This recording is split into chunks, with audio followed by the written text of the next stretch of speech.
এই দেখো, এটা কি বলতো, আসো তোমাদেরকে দেখাচ্ছি। কালকে এটা অর্ডার করেছিলাম, জানি না কেমন এসছে। তো যেমনই আসুক আমার মনে হলো যে তোমাদের সাথে একটু শেয়ার করি, তাই দেখো।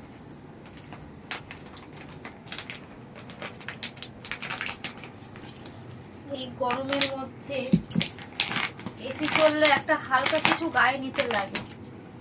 আর দেখো, এটা আমি কালকে অর্ডার করেছি, আজকে চলে এসেছে।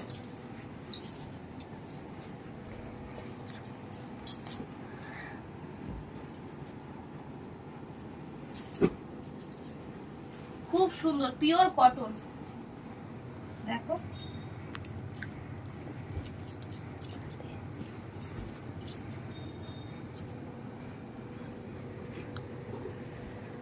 Pure cotton. এটা উপরটা, এটা ভেতরটা, দুদিকে নিয়ে যাবে। ভীষণ সুন্দর। আরে দেখো, প্রচন্ড সফট কাপড়গুলো। দেখ কেমন হয়েছে। আর এই কালারটাও ভীষণই সুন্দর, হালকা ভায়োলেট কালার, আর সাদার উপরে হোয়াইটের উপরে একটা ডিজাইন করা আছে। তো কেমন হয়েছে তোমরা জানি।